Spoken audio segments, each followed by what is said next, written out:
Will pro learning में आपका स्वागत है।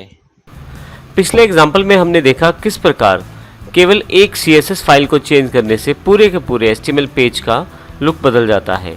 इससे ना केवल आप केवल एक HTML पेज का लुक बदल सकते हैं, बल्कि आप अपनी पूरी की पूरी वेबसाइट का थीम चेंज कर सकते हैं, अर्थात उसका देखने का जो तरीका है वो चेंज किया जा सकता है।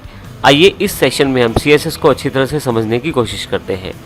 CSS का मुख्य प्रयोग HTML एलिमेंट्स की पोजीशनिंग को सेट करने के लिए किया जाता है। इसका अर्थ ये है कि यदि आप किसी इमेज को डिस्प्ले करना चाहते हैं अपने किसी वेब पेज में, तो आप उसे कहाँ दिखाना चाहते हैं।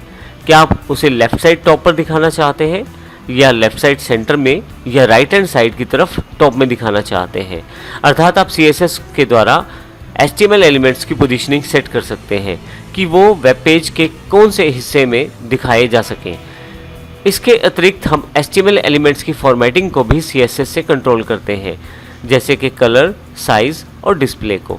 उदाहरण के लिए आप किसी फ़ॉन्ट के साइज़ को डिफ़ाइन कर सकते हैं, आप किसी पैराग्राफ के लाइन स्पेसिंग को डिफ़ाइन कर सकते हैं। इसके अतिरिक्त आप कस्टमाइज फ़ॉन्ट साइज़ का प्रयोग कर सकते हैं, अर्थात आप अपने हिसाब से फ़ॉन्ट साइज़ को सेट करके आसानी से HTML एलिमेंट्स को फॉर्मेट कर सकते हैं।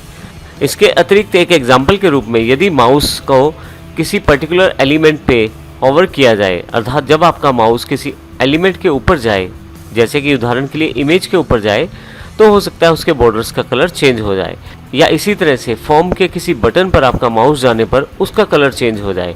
तो इन सभी सेटिंग्स को CSS के द्वारा आसानी से किया जा सकता है, परंतु इन सभी सेटिंग्स को स्टाइल टैग के द्वारा भी किया जा सकता है, जो HTML फाइल के साथ ही एम्बेड किया जाता है।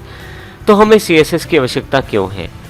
CSS के द्वारा स्टाइल फॉर्मेटिंग को आसानी से दूसरी फाइल में प्लेस किया जा सकता है। इससे आप अपने HTML कोडिंग को रीडेबल बना सकते हैं, अर्थात आसानी से पूरी की पूरी HTML फाइल को समझा जा सकता है।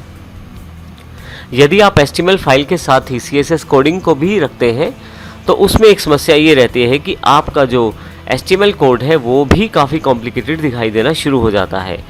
सबसे बेहतर ये रहता है कि आप अपनी CSS फाइल को HTML फाइल से अलग रखें, अर्थात आप आसानी से HTML फाइल को रीड कर सकते हैं, उसके एलिमेंट को समझ सकते हैं, उसके एलिमेंट्स के सेटिंग्स आसानी से कर सकते हैं। इसी तरह से CSS फाइल अलग होने के क्योंकि CSS फाइल अलग होती है, तो CSS की कोडिंग को चेंज करना और समझना भी आसान रहता है।